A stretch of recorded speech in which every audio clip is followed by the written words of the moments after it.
புரட்சி தலைவர் எம்ஜிஆர் என்றுமே மக்கள் மனதில் நீங்காத இடம் பிடித்தவர். இப்போதும் கூட எம்ஜிஆர் என்கின்ற பெயரை அவரது ரசிகர்கள் உச்சரித்து கொண்டுதான் இருக்கிறார்கள். பொதுமக்கள் இவரை போல ஒரு மகராசன் இனி வரமாட்டாரா என்று ஏங்கிக் கொண்டுதான் இருக்கிறார்கள். எம்ஜிஆரை பொறுத்தவரை அவர் நடிகராக இருந்தபோதும் சரி, முதலமைச்சராக ஆனபோதும் சரி, பல விஷயங்களில் கண்டிப்பாக நடந்து கொள்வார் என்று சிலர் சொல்வதுண்டு. ஆனால் சிலரின் தவறுகளை திருத்துவதற்கு தான் அவர் அப்படி நடந்து கொள்வாரே தவிர மற்றபடி எப்போதுமே அவர் கனிவானவர்தான். மற்றவர்களுக்கு மரியாதை கொடுப்பதில் முன்னோடி என்றால் புரட்சி தலைவர் எம்ஜிஆரை தான் முதலில் குறிப்பிட வேண்டும். அவர் முதல்வர் ஆனாலும் கூட தன்னை வளர்த்துவிட்ட சினிமாவை மறக்கவில்லை. அதனால் தன்னை அன்புடன் அழைக்கும் சில சினிமா நிகழ்வுகளில் கலந்து கொண்டு விருதுகள், கேடயங்கள் வழங்கி படக்குழுவினரை வாழ்த்தி சிறப்பிப்பது அவரது வழக்கம்.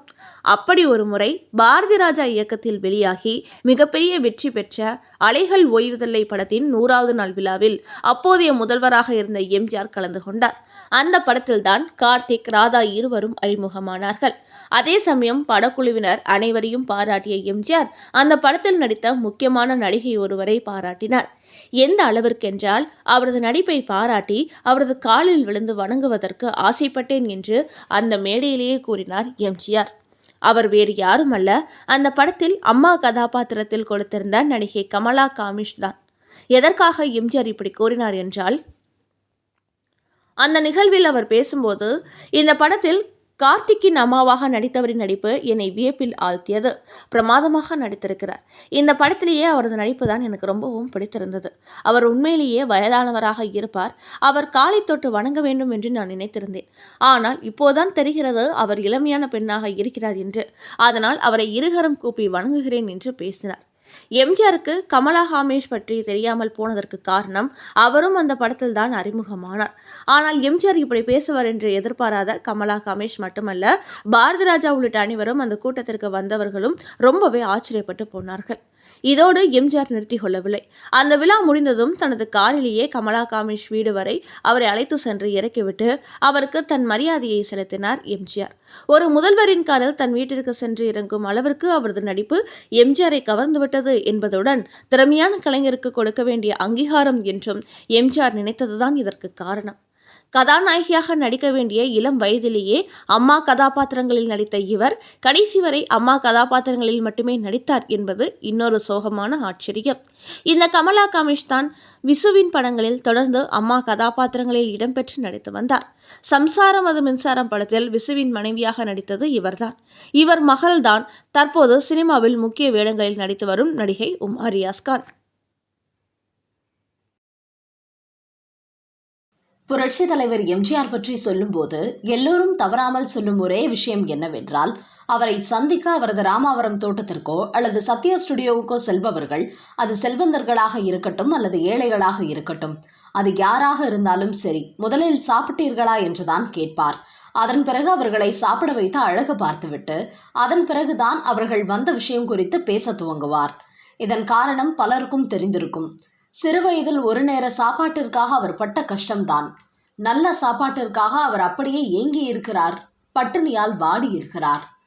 அப்படி அவர் வறுமையில் வாடிய சமயத்தில் அவரையும் அவரது சகோதரர் எம்ஜி சக்கரபாணியையும் குதிரை வண்டியில் வைத்து தன்னுடைய வீட்டிற்கே அழைத்துச் சென்று சாப்பாடு போட்டு பசியாற்றியவர் அப்போது பிரபலமாக இருந்த ஒரு நடிகை. அந்த நன்றி கடனாகத்தான் எப்போதும் எம்ஜிஆர் அவரை பார்க்கும் போதெல்லாம் ஆண்டவனே என்று மரியாதையுடன் அழைப்பார். அது மட்டுமல்ல, எம்ஜிஆர் மறைந்த பிறகும் அவரது சமாதியில் அவரது கை கடிகாரம் இன்னும் ஒலித்துக் கொண்டிருப்பதாக அவரது ரசிகர்களும் தொண்டர்களும் இன்னும் நம்புகிறார்கள் அல்லவா? அப்படிப்பட்ட புரட்சி தலைவர் எம்ஜிஆருக்கு முதலாக தன் சொந்த செலவில் கை கடிகாரம் வாங்கி வந்து கட்டிவிட்ட நடிகையும் இவர்தான். அந்த நடிகை கையால் தயாரிக்கப்பட்ட வறுத்த உப்பு கண்டம் வாங்கி சாப்பிட M.K. தியாகராஜ பாகவதர் மரணப்படுக்கையில் கூட ஆசைப்பட்டார் என்கிற செய்தியை கேள்விப்பட்டிருக்கிறீர்களா? தில்லானா மோகனாம்பாள் படத்தில் சிவாஜி கணேசன் பயன்படுத்திய 5 கிலோ எடையுள்ள வெள்ளி வெற்றிலை பெட்டியும் அந்த நடிகைக்கு சொந்தமானது தான் தெரியுமா? இந்த தகவலை குறித்து தான் இந்த வீடியோவில் நாம் முழுமையாக பார்க்க போகிறோம். கதாநாயகி, நகைச்சுவை, குணச்சித்திரம் மற்றும் வில்லி கதாபாத்திரங்களில் நடித்து புகழ்பெற்றவர் நடிகை C.T. Rajakantham. N.S. Krishnan, T.A. மதுரம் ஜோடியைப் போல அதே காலகட்டத்தில் புகழ்பெற்ற நகைச்சுவை ஜோடியாக திகழ்ந்தவர்கள் C.T. ராஜகாந்தம், காளி என் ரத்னம். 1941 வெளிவந்த பெரும் வெற்றி படமான சபாபதி இவருக்கு பெயர் தேடி கொடுத்த படங்களுள் ஒன்று. மெட்ராஸ் டு பாண்டிச்சேரி, பாழும் பழமும், மதுரையை மீட்ட சுந்தரபாண்டியன், கண் திறந்தது, நிலாவுக்கு நிறைஞ்ச மனசு, மாயாபஜார் போன்ற பல படங்களில் இவர் நடித்துள்ளார். முதல் தமிழ் பின்னணி பாடகர் திருச்சி எஸ். லோகநாதன் இவரது மருமகன்தான். அது மட்டுமல்ல, பிரபல பின்னணி பாடகர்கள் TL மகாராஜன், தீபன் சக்கரவர்த்தி ஆகியோரின் பாட்டியும் இவர்தான். மறைந்த இயக்குனர் மகேந்திரன் இயக்கிய புகழ்பெற்ற உதிரிப்பூக்கள் படத்தில் விஜயனின் அம்மாவாக கொடூர வில்லி வேடத்தில் நடித்திருப்பார். 2003 காலகட்டத்தில் சன் டிவியில் ஒளிபரப்பான மாபெரும் திகில் தொடர் மர்மதேசம் தொடரில் சுருட்டு பிடித்து கொண்டு கலாய்த்தவர் இவர்தான். கோவையில் பிறந்த ராஜகாந்தம் அந்த காலத்திலேயே 8ஆம் வகுப்பு வரை படித்தவர். பள்ளி மாணவியாக இருந்தபோது அவருக்கு திருமணமாகிவிட்டது. 3 மாத சிசுவை வயிற்றில் சுமந்தபோது அவரது கணவர் அவரை விட்டு பிரிந்து சென்று விட்டார். அவரையும் அவரது குழந்தையையும் காப்பாற்றியது இசைதான். பள்ளியில் கற்றுக்கொண்ட இசை பாடலை பக்கத்து வீட்டுக்காரனின் ஹார்மோனிய பெட்டியை வைத்து நாடக சபா தொடர்புள்ள ஒருவரிடம் பாடி காட்டினார் ராஜகாந்தம். அதைத் தொடர்ந்து கள்ளிக்கோட்டையில் உள்ள SR ஜானகி அம்மா நாடக சபாவில் இடம் கிடைத்தது. வாரம் 3 நாடகங்களில் பாடி நடிக்கும் அளவுக்கு வளர்ந்தார். அப்போது ஒவ்வொரு நாடகத்துக்கும் அவருக்கு கிடைத்த சம்பளம் ₹1 தான். அதே ராஜகாந்தம் பின்னாளில் 10,000 சம்பளம் வாங்கும் அளவுக்கு உயர்ந்தார். அந்த சமயம் எம்ஜிஆரும் அவரது சகோதரர் MG சக்கரபாணியும் சேலம் மாடர்ன் தியேட்டர்ஸில் மாத சம்பளத்துக்கு ஒப்பந்தம் செய்யப்பட்டு நடித்து கொண்டிருந்தார்கள். அப்போது அவர்கள் இருவரையும் குதிரை வண்டியில் தன் வீட்டுக்கு அழைத்து சென்று வந்து காலை முதல் இரவு வரை உணவளித்து உபசரித்தவர் ராஜகாந்தம். இந்த தகவலை ஆனந்த விகடனில் எழுதிய நான் ஏன் பிறந்தேன் கட்டுரையில் பதிவு செய்திருக்கிறார் எம்ஜிஆர். தெரு முழுக்க பந்தல் போட்டு தனது மகள் ராஜலட்சுமிக்கு பாடகர் திருச்சி லோகநாதனை திருமணம் செய்து வைத்தது. ஏழிசை மன்னர் தியாகராஜ பாகவதர் உள்ளிட்ட இசைக்கலைஞர்களின் இசை நிகழ்ச்சிகளுடன் தடபுடல் விருந்துடன் அந்த திருமணம் 5 நாட்கள் நடந்தது. அதில் KP Sundarambal, ML Vasanthakumari, Dandapani Desikar, NS Krishnan என புகழின் உச்சத்திலிருந்த திரைக்கலைஞர்கள் எல்லாம் பங்கேற்றது என்று பல தகவல்களை இப்பேட்டியில் பகிர்ந்து கொண்டிருக்கிறார் ராஜகாந்தம். எம்ஜிஆரின் கல்லறைக்குள்ளிருந்து அவர் கட்டியிருக்கும் கடிகாரத்தின் ஒலி கேட்பதாக கல்லறை மீது காது வைத்து கேட்பவர்கள் இன்றும் உண்டு.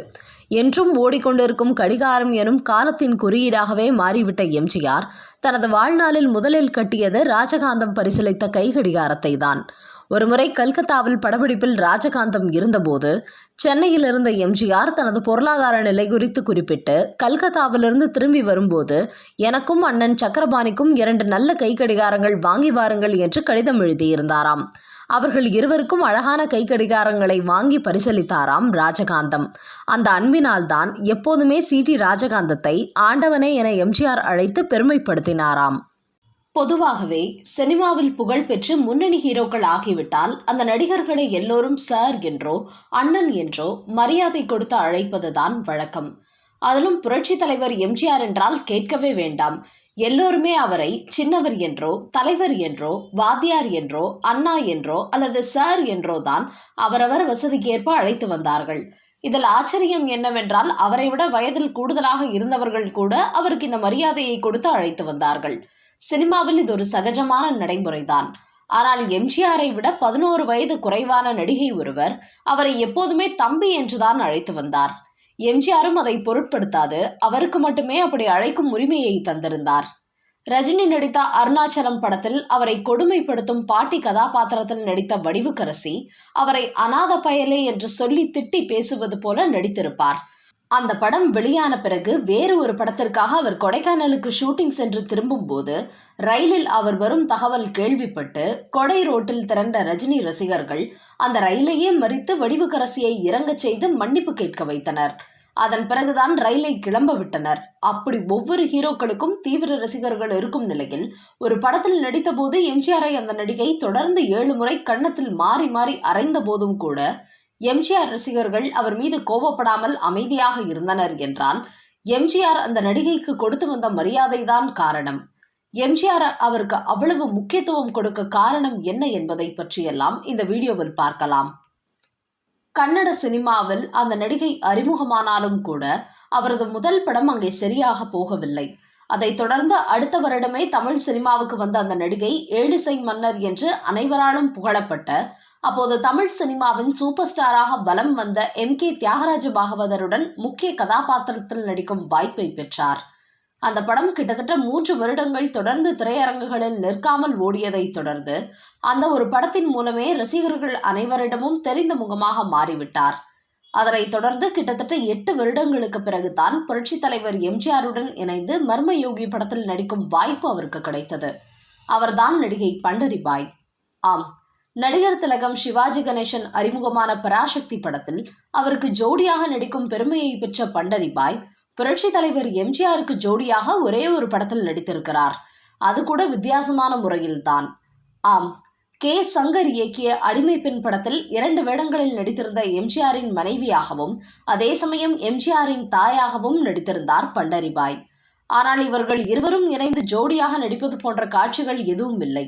இன்னும் சொல்ல போனால் பாகுபலி படம் பார்த்தவர்கள் கூட அதில் தேவசேனாவாக நடித்த அனுஷ்கா கை கால்களில் விலங்கால் பூட்டப்பட்டு என் மகன் என்னை காப்பாற்ற வருவான் என்ற வசனம் பேசும் காட்சியை பார்த்தபோது, அடடே, இது அடிமை பெண் படத்தில் பண்டரிபாய் பேசிய வசனமாச்சே என்று ஆச்சரியப்பட்டிருப்பார்கள். அந்த படத்தில் அவரை கதாநாயகியாக ஒப்பந்தம் செய்வதாக இயக்குனர் சங்கர் கூறியதும், என்ன சார் சொல்றீங்க, தம்பிக்கு ஜோடியா நான் நடிப்பதா என்று முதலில் கோபப்பட்டுள்ளார் பண்டரிபாய். அவரை சமாதானப்படுத்திய இயக்குனர் சங்கர், இந்த படத்தில் உங்களது கதாபாத்திரம் அவருக்கு ஜோடி என்றாலும் அது ரொம்பவே மரியாதையாக உங்களது இமேஜுக்கு எந்தவித பாதிப்பும் வராதவாறு உருவாக்கப்பட்டுள்ளது. நீங்கள் தைரியமாக நடிக்கலாம் என்று உத்தரவாதம் அளித்தார். காரணம், எம்ஜிஆரை விட 11 வயது குறைந்தவர்தான் பண்டரிபாய். ஆனாலும் எம்ஜிஆர் சினிமாவில் நுழைந்த காலகட்டத்திலேயே இவரும் சினிமாவில் நுழைந்தாலும் சில படங்களில் கதாநாயகியாக நடிக்கும் வாய்ப்பையும் பெற்றவர் என்பதாலும் கிட்டத்தட்ட எம்ஜிஆருக்கு சீனியர் போன்ற ஒரு தோற்றம் உருவாகிவிட்டது. அதைத் தொடர்ந்து அவர் சில படங்களில் அம்மா அக்கா வேடங்களில் நடிக்க துவங்கிவிட்டதால் அந்த சமயத்தில் வளர்ந்து வந்த எம்ஜிஆரை பாசத்துடன் தம்பி என்று அழைக்க துவங்கினார். எம்ஜிஆரும் அதை முழு அன்புடன் அங்கீகரித்து கொண்டார். அதன் பிறகு எம்ஜிஆரின் பல படங்களில் அம்மாவாக, அண்ணியாக, அக்காவாக என நடித்துள்ளார் பண்டரிபாய். குறிப்பாக எம்ஜிஆர் புரொடக்ஷன்ஸ் தயாரிப்பு நிறுவனம் துவங்கப்பட்ட போது அதில் முதல் தயாரிப்பாக உருவான தெய்வத்தாய் படத்தில் எம்ஜிஆரின் அம்மாவாக நடித்தவர் பண்டரிபாய் தான். அடிமை பெண் படத்தில் எம்ஜிஆர் பண்டரிபாயை பார்த்து பாடும் தாயில்லாமல் நான் இல்லை என்கிற பாடலும் இந்த தெய்வத்தாய் படத்தில் எம்ஜிஆரின் அம்மா கதாபாத்திரத்தில் அவர் நடித்ததும் என எம்ஜிஆரின் அம்மா என்றாலே அது பண்டரிபாய் தான் என்பது போன்ற ரசிகர்களிடம் ஒரு தோற்றத்தை உருவாக்கிவிட்டது. பல இயக்குனர்களும் எம்ஜிஆரிடம் கதை சொல்லும் போதே, சார், பண்டரிபாய் போல ஒரு அம்மா, அவருடைய மகன்தான் நீங்கள் என்றுதான் கதை சொல்லவே ஆரம்பிப்பார்களாம். எம்ஜிஆரும் பல படங்களின் கதையை கேட்கும் போதே இந்த அம்மா கதாபாத்திரத்தில், இந்த அக்கா கதாபாத்திரத்தில் பண்டரிபாயை நடிக்கட்டும் என்று முதலிலேயே சொல்லிவிடுவாராம். அப்படித்தான் எங்க வீட்டு பிள்ளை படத்தில் எம்ஜிஆரின் அக்காவாக பண்டரிபாய் நடித்திருப்பார். அந்த படத்தில் அவரது கொடுமைக்கார கணவரான நம்பியாரை எம்ஜிஆர் ஓங்கி அறைவார். ஆனால் தன் கணவரை தன் தம்பி அடிப்பதை தாங்கிக் கொள்ள முடியாத பண்டரிபாய் எம்ஜிஆரை இழுத்து அவரது கன்னத்தில் மாறி மாறி 7 முறை அறைவிடுவார். பொதுவாக எம்ஜிஆரை யார் அடித்தாலும் படம் பார்க்கும் அவரது ரசிகர்கள் தியேட்டரில் பயங்கரமாக கூச்சலிட்டு கத்துவார்கள். அடுத்து சம்பந்தப்பட்ட நடிகரை பார்த்தால் பொதுவெளியில் ஆக்ரோஷமாக திட்ட ஆரம்பிப்பார்கள். ஆனால் இந்த படத்தில் மட்டும் பண்டரிபாய் எம்ஜிஆரை அடித்தபோது அது அக்கா தம்பிக்கிடையே இருக்கும் பிரச்சனை, அவர்கள் அடித்துக் கொள்கிறார்கள் என்பது போல எந்தவித கோப ரியாக்ஷனும் காட்டாமல் அந்த காட்சியுடன் தாங்களும் ஒன்றி போய் படம் பார்த்தார்கள். அதே போல நடிகர் திலகம் சிவாஜியின் முதல் படமான பராசக்தியில் ஜோடியாக நடித்த பண்டரிபாய் அதன் பிறகும் சில படங்களில் அவருடன் ஜோடியாக நடித்தார். குறிப்பாக திரும்பிப்பார், அந்த நாள், தெய்வமகன் ஆகிய படங்களை சொல்லலாம். இதில் அந்த நாள் படத்தில் வில்லனாக நடித்திருக்கும் சிவாஜியின் மனைவியாக இவர் நடித்திருப்பார். கடைசியில் நாட்டிற்கு துரோகம் செய்ய நினைக்கும் தனது கணவனையே சுட்டுக் கொள்ளும் புரட்சி கதாபாத்திரத்தில் இவர் நடித்திருந்தார். பின்னாளில் தெய்வமகன் படத்தில் ஒரு சிவாஜிக்கு ஜோடியாகவும் இன்னொரு சிவாஜிக்கு அம்மாவாகவும் நடித்திருந்தார். தெய்வமே தெய்வமே தேடினேன் உன்னையே கண்டுகொண்டேன் அன்னையே என்று அந்த படத்தில் இடம்பெற்ற ரொம்பவே புகழ்பெற்ற இந்த பாடல் பண்டரிபாய்க்கு ரொம்பவே பொருத்தமாக அமைந்தது. இன்றளவும் அம்மா கதாபாத்திரங்கள் என்றாலே தமிழ் சினிமாவில் முதலில் ஞாபகத்திற்கு வரும் நடிகையாக பண்டரிபாய் மாறி போய்விட்டார். அதிலும் குறிப்பாக மன்னன் படத்தில் ரஜினிகாந்திற்கு அம்மாவாக அவர் நடித்ததும் அந்த படத்தில் இடம்பெற்ற அம்மா என்று அழைக்காத உயிரில்லையே என்கிற பாடலும் இன்றைக்கும் அன்னையர் தினம் கொண்டாடப்படும் போது எங்கெங்கும் ஒலிக்கும் ஒரு முதல் பாடலாக இடம்பெற்றுள்ளது.